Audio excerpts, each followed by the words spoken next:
Capítulo 20, então, sobre o Evangelho e a extensão da sua graça. Tá? Então, este capítulo, irmãos, está tratando justamente sobre um erro que estava surgindo, indícios de um erro, no século XVII. O capítulo 20 não possui nas confissões maternas, digamos assim, da nossa confissão.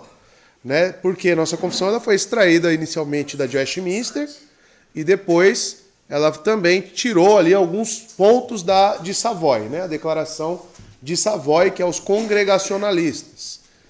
Então, apenas a declaração de Savoy e a nossa confissão terão esse capítulo. Tá? O capítulo 20 vai falar então sobre como que o homem pode ser salvo. Qual que é o caminho definido por Deus para que o homem seja salvo. E nós, amados, como batistas reformados aqui nessa igreja, conforme a nossa confissão de fé, apenas cremos que existe salvação para aqueles que ouvem o Evangelho. Tá? Isso para refutar o deísmo. Alguém lembra o que era o deísmo? E pode colaborar aqui com a aula? Quem lembra quais eram os conceitos do deísmo? Que era o que estava surgindo na época ali. Você lembra, Isadora? Não existia interferência, né, de Deus na criação, que fala, né? Não entendi? Que não existe interferência, né? Deus não... Sim, um dos pontos é esse, que o naturalismo, estão lembrados? A Trindade é um único Deus. Seria uma ideia de um Deus impessoal, né? Impessoal, exatamente. Tá? Mas principalmente, que é o ponto que estamos aqui colocando, os deístas eles não necessariamente acreditam que a salvação está só nas Escrituras. Que o homem, pelo seu intelecto, pela sua natureza, ele pode chegar ao conhecimento de Deus e ser salvo. Tá? Então nós refutamos isso. Nós não cremos nisso. Nós cremos que somente existe salvação através do Evangelho que está contido aqui neste livro. Tá? Então é sobre isso que nós discorremos aqui, né, na semana passada. Tá? Olha lá o deísmo. Tá? Só resgatando o primeiro parágrafo. Né? Então o pacto das obras foi quebrado pelo pecado. Vocês estão vendo isso no sermão de Gênesis, né? Na exposição de Gênesis. E tornou-se inútil para conduzir a vida. Então, Deus se agradou em desvelar a promessa de Cristo, a semente da mulher, como meio de chamar os eleitos, gerando neles a fé e o arrependimento. Nesta promessa, a essência do Evangelho foi revelada e é feita eficaz a conversão e salvação dos pecadores. Porque um dos argumentos, não só dos deístas, mas também de outros teólogos, de outras ramificações, é que como fica o povo que viveu no Antigo Testamento? E se apenas existe salvação no Evangelho, surge uma grande pergunta: existia Evangelho no Antigo Testamento? Então o primeiro parágrafo está dizendo que sim.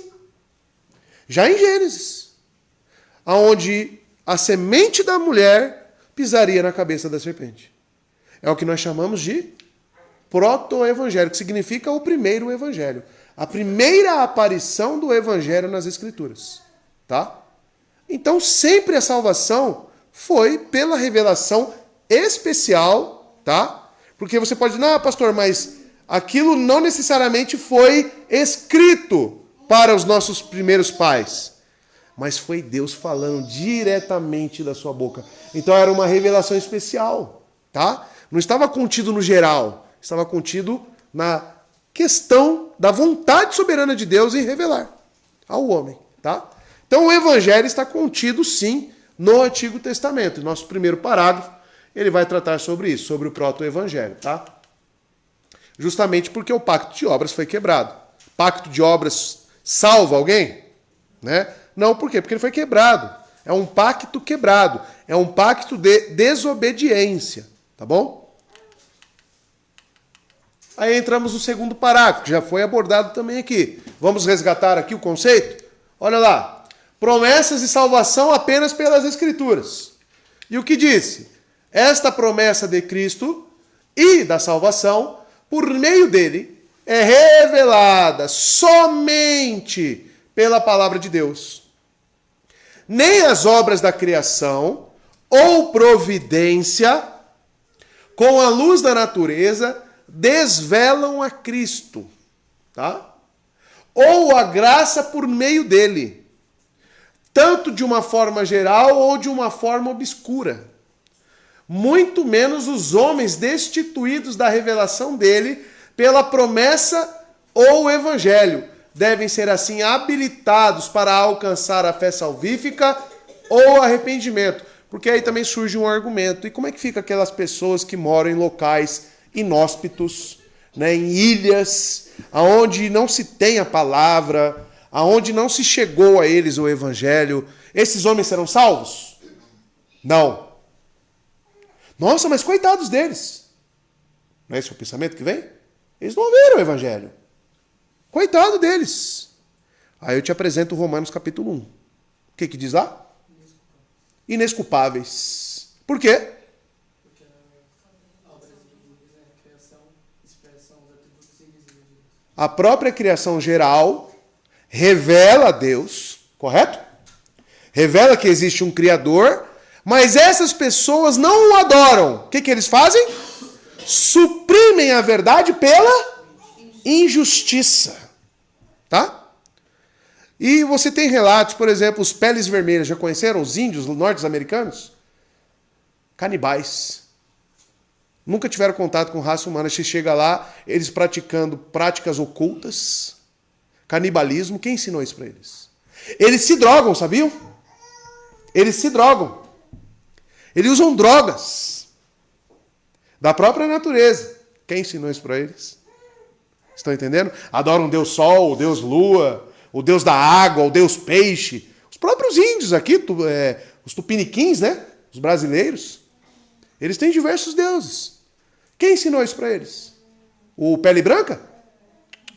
Os missionários foram tentar evangelizar lá, eles mataram. Mataram o missionário. Acho que nem chegou em terra, né? Estava no barquinho e já jogaram flecha. Vai entrar aqui não. A gente não quer evangelho aqui não. Né? Então, amados, esses serão julgados à luz da natureza, à luz da revelação geral. E segundo as Escrituras, eles são inesculpáveis, indesculpáveis, inexcusáveis. Correto? Então é isso que está falando aqui, no segundo parágrafo. Tá? Quem não tem o evangelho, então, será condenado. E aí você pensa, poxa, e aí, né? Que duro isso. Calma que não acabou. Aí nós vamos entrar no terceiro parágrafo, tá? Revelação do evangelho ao homem é segundo a vontade e beneplácito de Deus. Então vamos ver aqui o que diz o terceiro parágrafo da nossa confissão. A partir de agora, assunto, né, que não foi abordado. Então você pode aí fazer suas perguntas e também acompanhar aí na sua confissão, tá? A revelação do evangelho aos pecadores, feita em diversas épocas e diversos lugares, com a adição de promessas e preceitos para a obediência requerida nele, em relação às nações e pessoas às quais é concedida, acontece meramente a partir do quê? Da soberana vontade e beneplácito de Deus, não sendo acrescentada pela virtude de qualquer promessa devido ao aprimoramento das habilidades naturais do homem, pela virtude da luz comum recebida sem esta revelação, o que ninguém jamais fez ou pode assim fazer. E, portanto, em todas as épocas, a pregação do evangelho tem sido concedida a pessoas e nações, como a extensão ou a limitação do mesmo, em grande variedade, de acordo com o conselho da vontade de Deus. O que está aqui, então, sendo revelado a nós? O que está aqui sendo proposto pela nossa confissão? Que aonde tem extensão, aonde tem alcance o evangelho, depende do que isso? Do labor do homem. O homem, então, está trabalhando para alcançar os perdidos. Tudo bem, existe essa responsabilidade nossa. Mas a extensão do evangelho não depende da gente. E vocês verão isso biblicamente. Por mais que você queira, eu queria muito ir lá, naquela ilha que o camarada morreu, o missionário morreu. Eu queria ir lá e evangelizar aqueles homens.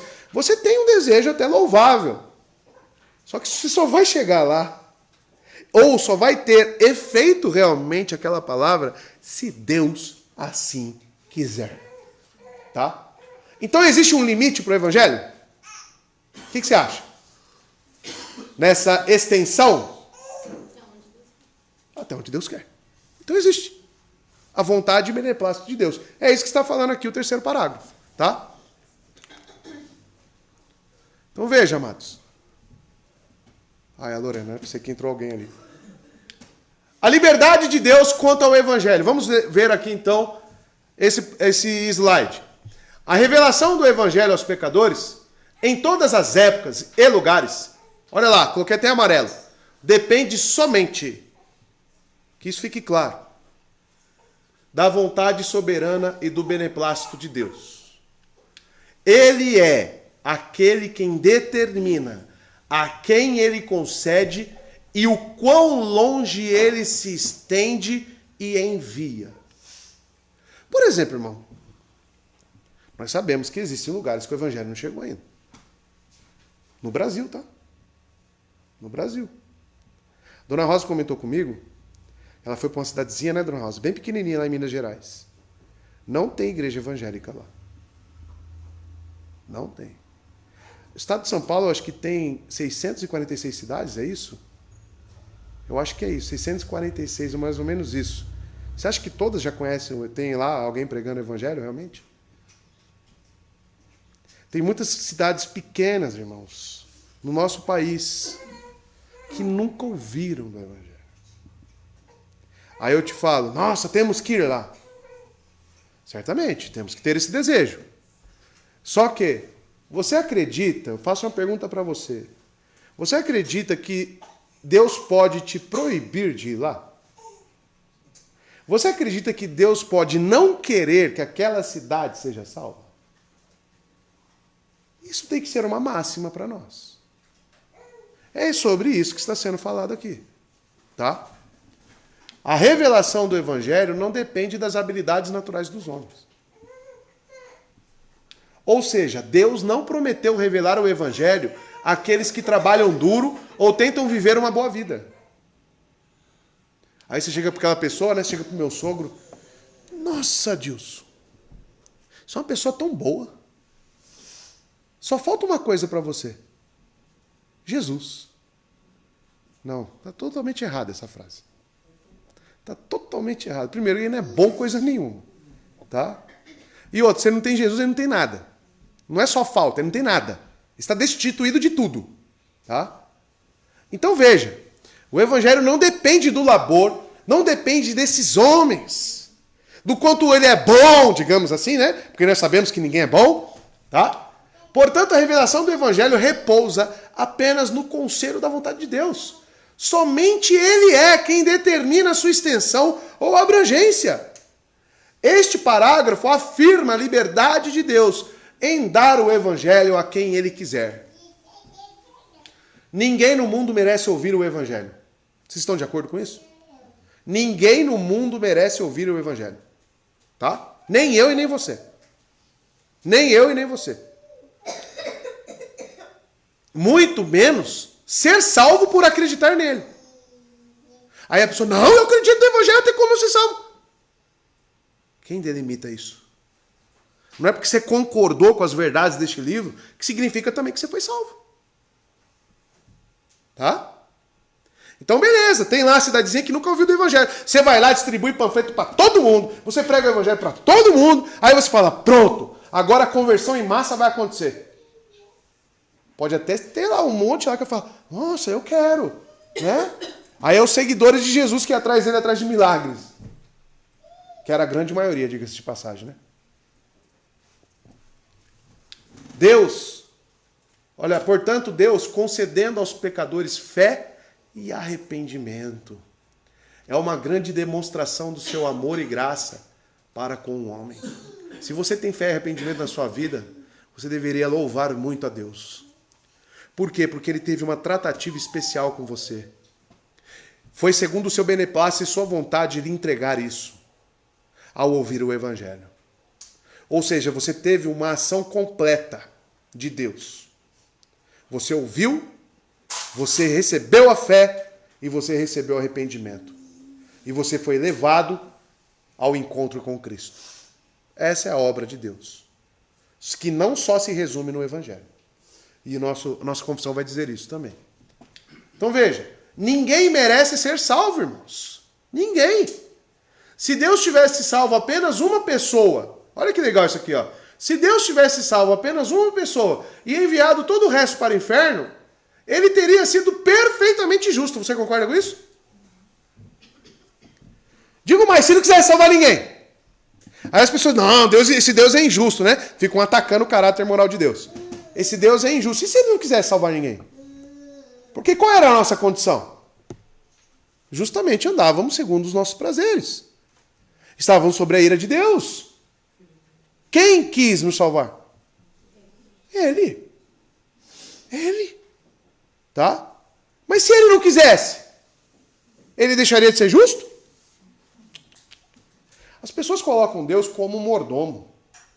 As pessoas colocam Deus como se ele tivesse que obrigatoriamente lhe salvar porque ele concordou com meia dúzia de palavras. Eu e você precisamos entender que Deus não tem obrigação nenhuma em salvar ninguém. Tá bom? Deus não tem obrigação nenhuma para com criatura nenhuma. Se ele salva, isso é uma expressão exata do seu amor, do seu beneplácito, a sua benevolência, a sua misericórdia. Tá? Então deveríamos, nós que conhecemos e recebemos verdadeiramente a fé e o arrependimento, deveríamos ser muito gratos. Muito gratos. Tá? Somente porque é isso que os nossos pecados merecem. Tá? Eu, amados, quando eu olho para a salvação em Cristo, ou até mesmo o inferno, mas eu não temo inferno. Essa não é uma questão, porque o que eu mereço mesmo é o inferno. Se você olhar para a sua vida, o que você merece? Para aquilo que você retribui a Deus, para aquilo que você oferece para Deus. Olha para a sua vida. O que você merece? Amados, participar disso aqui, ver lá Isaías 53, a qual estou lendo aqui todas as ceias. Ó, irmãos, é totalmente constrangedor para nós. É totalmente olhar para a obra de Cristo e eu não merecer aquilo. Dá um sentimento em nós de que, ó Senhor, que você quer exaltar Ele, que você quer falar, obrigado pelas suas obras, mas eu não mereço. Eu não mereço. Não mereço uma gota daquele sangue. Você merece? Você merece uma gota do sangue de Jesus? Pois é, mas Ele derramou. Por você. Por mim. Tá? Essa é a extensão do Evangelho, irmãos. Quando eu falo que existem locais a qual Deus não quer pregar o Evangelho, eu mostro textos bíblicos para os irmãos. Aqui nós temos Paulo, na sua peregrinação de pregar o Evangelho, e era um homem sedento pelo Evangelho, ou não era? Paulo. Olha só o que diz lá em Atos 16, versos 5 a 8. Assim as igrejas eram fortalecidas na fé e cresciam em número cada dia. Paulo e seus companheiros viajaram pela região da Frígia e da Galácia, tendo sido impedidos, impedidos pelo Espírito Santo de pregar a palavra na província da Ásia. Eles foram proibidos pelo Espírito Santo de pregar, tá? O Evangelho na província da Ásia. Nossa, mas por quê? Deus não queria que fosse lá o Evangelho. Simples assim. O Espírito Santo de pregar. Quando chegaram à fronteira da Mícia, tentaram entrar na Bitínia. Mas olha o que aconteceu. O Espírito de Jesus fez o quê?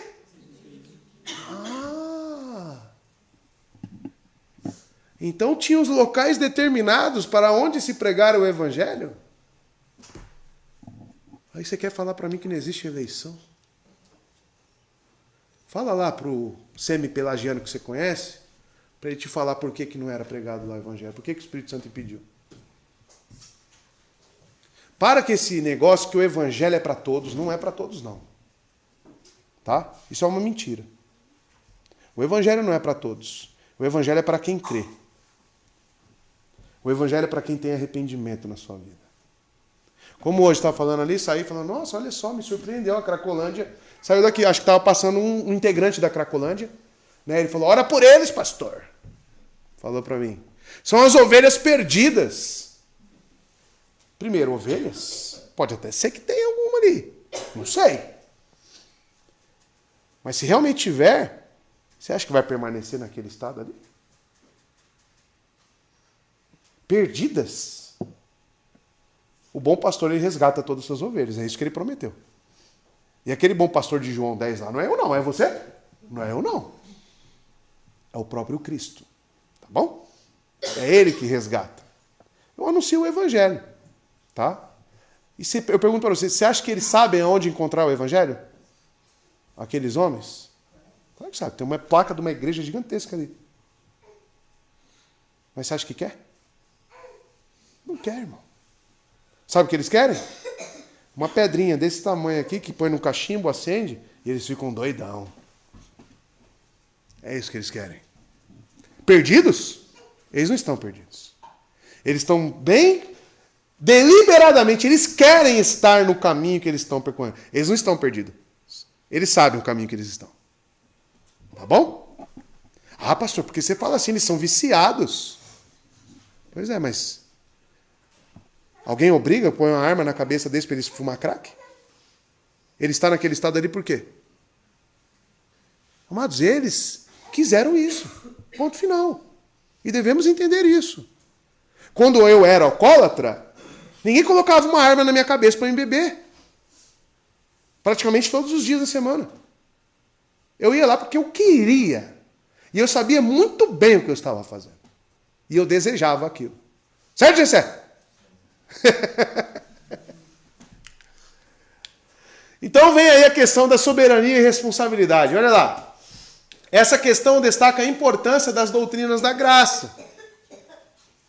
Uma coisa que está sendo destacada aqui é justamente as doutrinas da graça, ou como você quiser chamar, calvinismo.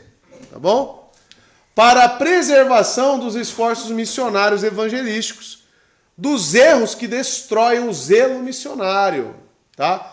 Porque há um primeiro contato cego, superficial, você pode pensar, nossa, mas esses argumentos da nossa confissão está destruindo os esforços evangelísticos. Eu digo que não. Está fortalecendo. E eu vou dizer por quê. Vamos ver. Frequentemente, aqueles que defendem as doutrinas da graça são acusados de terem uma visão que destrói o zelo missionário. Já ouviu falar calvinista não prega o evangelho? Já ouviu falar? Na verdade, são apenas essas doutrinas que protegem esse zelo de ser completamente destruído. É justamente essas doutrinas que protegem o zelo missionário. Somente o calvinista é protegido contra esses erros destruidores do evangelho que são refutados nesse capítulo. Tá? Ele sabe que os homens são totalmente depravados. O calvinista sabe disso? Os que creem nas doutrinas da graça, sabe que o homem é totalmente depravado? Sabe, tá? E incapazes de aprimorar a luz natural, tá? Ou seja, a sua própria capacidade. Assim, a doutrina da incapacidade total o protege desse erro. Então vamos lá, quando nos acusam que não pregamos o evangelho, isso é uma falácia. Por quê? Porque ao passo que nos acusam, nós também cremos que Deus é quem concede tudo? Sim. Deus que concede a fé, Deus que concede arrependimento, e isso vem somente pelo evangelho. Ao mesmo tempo, nós cremos que o homem é totalmente incapaz de buscar a Deus, tá? E aonde chega? Qual que é a somatória disso tudo? Olha lá. Ele sabe que Deus é soberano na salvação e não deve uma oportunidade de ser salvo a nenhum homem. Portanto, está convencido, isso aqui é o calvinista, tá? O sujeito aqui é o calvinista, de que Deus envia o evangelho a quem lhe apraz e que não deve isso a ninguém. Ok, olha lá. O calvinista sabe que o evangelho é o meio de chamar os eleitos. Logo, ele não pode conceber que os homens sejam salvos de outra forma, além daquela designada por Deus. A pregação do evangelho. Então, como é que funciona a cabeça do calvinista? Tá? Deus é soberano. Deus é quem concede tudo. Deus é quem age no indivíduo para salvá-lo. Mas, ao mesmo tempo, ele sabe que isso não acontece por osmose. Ele sabe que o homem é totalmente incapaz e o único meio é o evangelho. Aí o que a gente vai fazer? Se o meio instituído é o evangelho, o que o calvinista faz? Prega a palavra. E é isso. Então é incoerente falar que um calvinista é antimissionário. É incoerente. Justamente pela forma que ele enxerga a antropologia, a constituição do homem, principalmente a doutrina do pecado, tá? Só isso já responde e refuta essas acusações. Os irmãos entenderam? E a oração? Calvinista não ora. Vocês vão ver hoje na pregação da noite. É um meio instituído. Eu sei se eu não orar, Deus não tem obrigação nenhuma de agir na minha vida. Mesmo eu orando. Imagine se eu não orar. Então é tudo conversa fiada, irmãos. É tudo de pessoas que não estudam as doutrinas completas, as doutrinas da graça. Não conhecem a nossa visão. Aí ficam desferindo esses ataques aí, superficiais e rasos. Tá? Pode falar. É que assim, da onde a gente veio, pelo menos, da onde a gente veio, quando orava, era aquilo, né? Tipo, parecia, eu bati no peito, ó, tá orando, todo mundo vê. Aí você aprende que não é desse jeito, eles não veem você orando. Ah, não ora. Não ora. Exatamente. Oração tem que ser, como Paulo diz, né, com entendimento, correto? Não adianta ficar lá orando, ir no monte, ver pedrinha brilhar, né, Fabi? O negócio de pedrinha brilhar aí, eu fico meio estranho, né? Oração, amados, que eu conheço de crentes verdadeiros, acontece mais na sua casa do que realmente na igreja. Tá? É lá que o joelho cansa, né? Pelo menos deveria. É lá, com a porta fechada. Tá? Pode falar. Sobre a questão mesmo da nossa incapacidade, e estava lendo o Daniel, e ele fala justamente isso na sua oração, que é justamente nossa oração, que é Daniel 9:18. Ele fala: inclina os teus ouvidos a Deus, ouve, abre os teus ouvidos e vê a desolação da cidade que leva o teu nome. Não te fazemos pedidos por sermos justos, mas por causa da tua grande misericórdia. Pronto, tá lá. A oração de Daniel a Deus. Se dirigindo ao seu povo, né? Falando do seu povo. E qual era o contexto ali? Cativeiro. Cativeiro. Tá? Então tá aí. Quarto parágrafo. E último. A obra eficaz e invencível do Espírito Santo. Porque tudo está muito lindo. Falamos do Evangelho, o Evangelho salva, mas está faltando um complemento.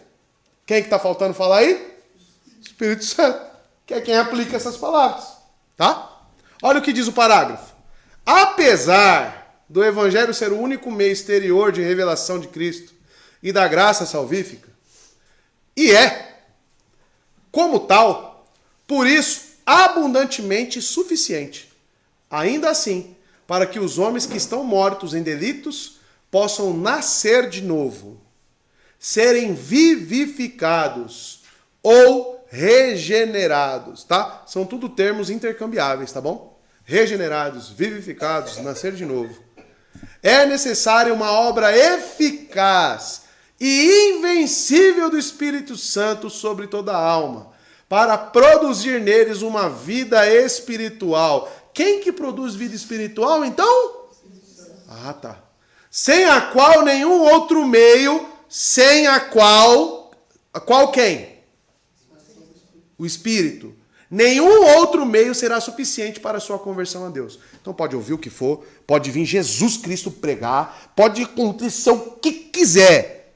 Pode ser o melhor pastor que for. Se o Espírito Santo não atuar, não vai aplicar nada. Não vai viver nada. Tá? Pode falar, Vitor. No próprio ministério de Jesus, o tanto de pessoas, né, inclusive os fariseus, que o próprio Deus, que é Jesus, estava na frente deles pregando, Sim. eles não se converteram, Não converteram. porque o Espírito Santo realmente não quis aplicar.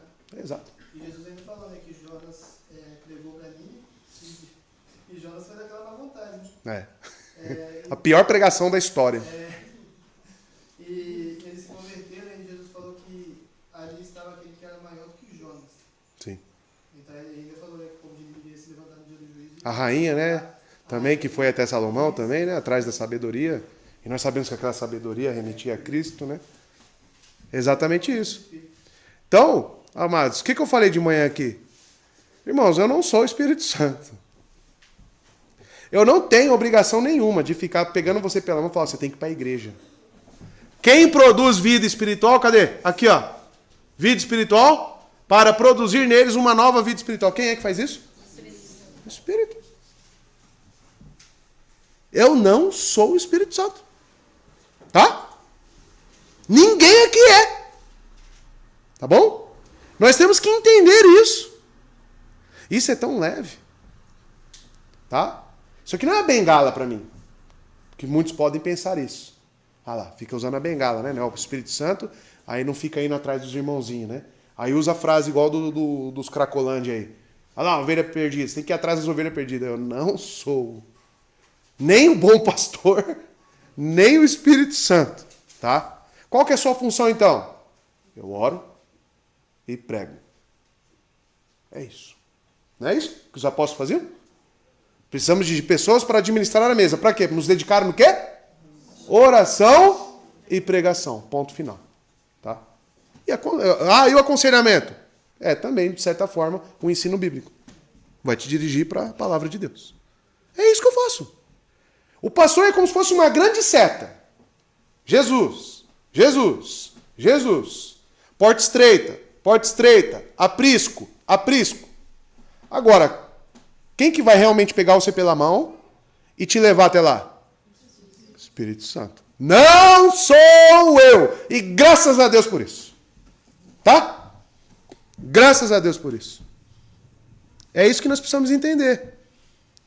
Porque muitas pessoas querem pregar o evangelho e ao mesmo tempo ser o Espírito Santo. Quer abrir a cabeça da pessoa, quer enfiar as coisas lá e quer fechar e falar, agora viva. Você não é essa pessoa, você não é. Você não tem esse poder. Desiste, meu querido. Tá? Ore e pregue. Tá bom? Então, o quarto parágrafo dedicou o quê? A obra eficaz e invencível do Espírito Santo. Olha lá. Esse parágrafo faz duas afirmações sobre a suficiência do Evangelho como o único meio exterior de revelação de Cristo. O Evangelho é abundantemente suficiente para esse fim. Ok. Entretanto, no que diz respeito ao poder inerente do Evangelho, para a conversão, em última análise, ele é inadequado. Por quê? A menos que seja acompanhado por quem? Pelo poder regenerador do Espírito Santo. Aí quando o apóstolo Paulo fala em Romanos que o Evangelho é o poder de Deus, correto? Não é isso que ele fala? O que ele está querendo dizer? É o Evangelho acompanhado do poder do Espírito Santo. É isso que ele está falando. Porque o Evangelho por si, né, uma pessoa veio perguntar para mim, pastor, como assim a revelação lá no parágrafo, o primeiro parágrafo da nossa confissão, né, que fala das Escrituras, que a revelação por si só não salva. Não entendeu.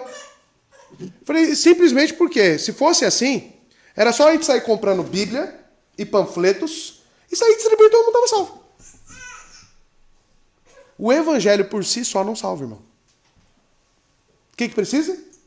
Do poder do Espírito Santo. Então é Evangelho acompanhado do poder do Espírito Santo. É isso que o parágrafo está dizendo. Entenderam?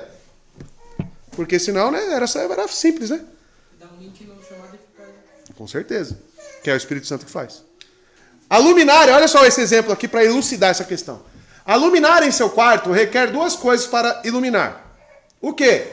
Ela deve ter uma lâmpada, mas isso por si só não é suficiente, correto?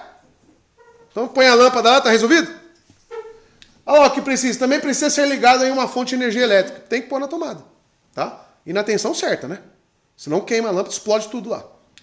A eletricidade sozinha é capaz apenas de lhe eletrocutar, mas não de iluminar satisfatoriamente o seu quarto. É necessário a lâmpada para desempenhar essa função.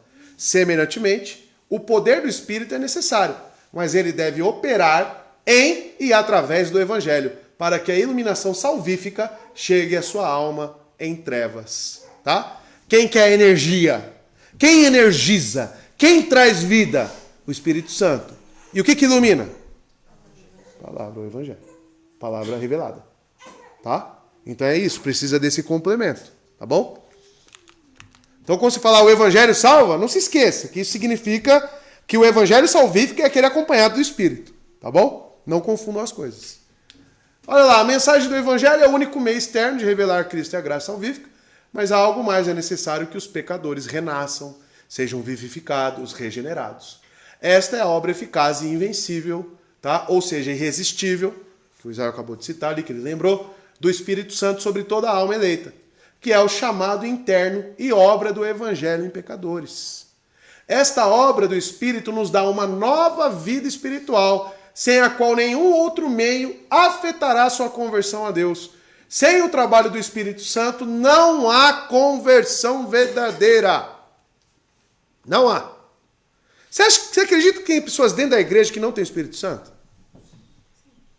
E que estão ouvindo, e vão passar a vida inteira ouvindo, e balançando a cabeça, e concordando com tudo, e participando da ceia, e vai chegar no grande dia, Jesus vai falar, eu não te conheço. Sabe qual é a marca que distingue os eleitos realmente? Como que Jesus vai bater o olho e ver? Aqueles que têm o Espírito Santo de Deus. Você acha que Satanás não sabe que tem o Espírito Santo de Deus? Estou lendo os evangelhos. Jesus chegava perto dos demônios. O que os demônios falavam? Na forma humana, hein? Forma humana. Tá? Ele não tinha essa forma humana na glória. Correto? Antes de vir ao mundo. Aí aqui, andando no nosso meio, ele chegava perto dos demônios, os demônios se prostravam perante ele. Sabiam quem ele era. E os homens, recusando e negando ele. Falando, você é o filho de José, lá na Galileia. Quem que é esse? Eu vi esse moleque catarrento aí. Eu vi ele andando, correndo para lá e para cá. Eu vi.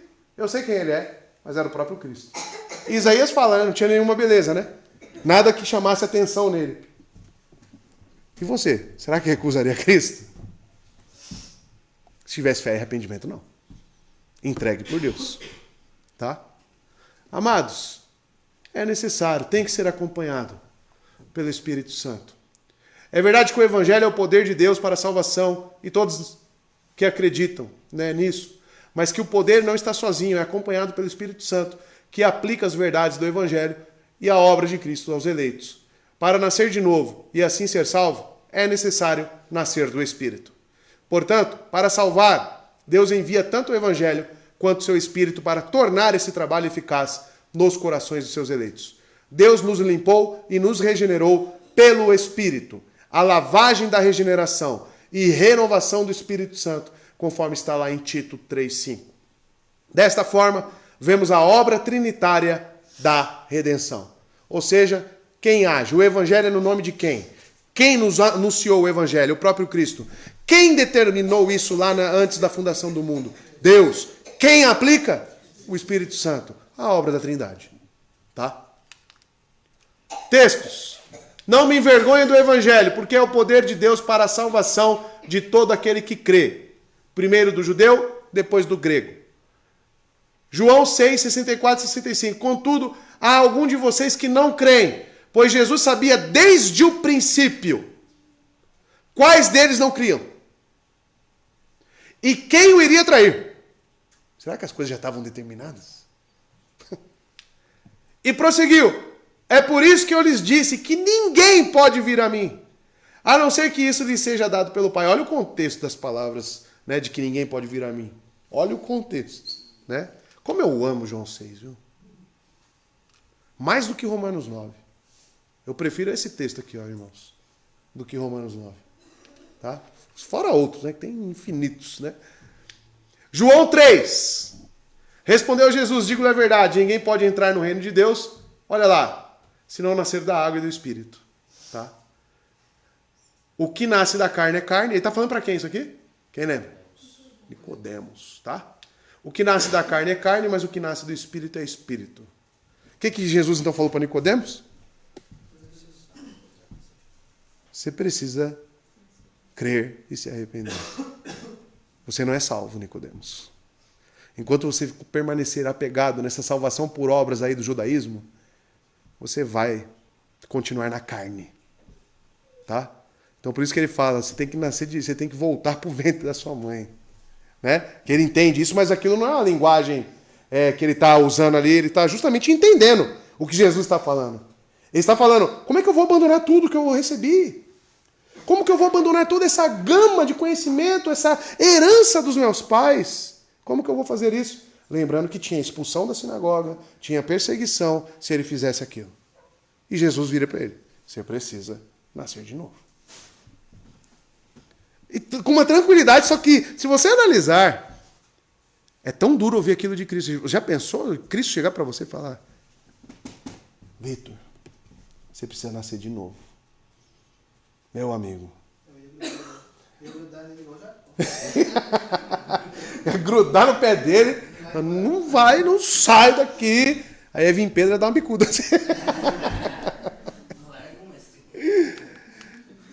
E acabamos. É isso que diz aí o nosso capítulo 20, tá? O Evangelho e a sua extensão.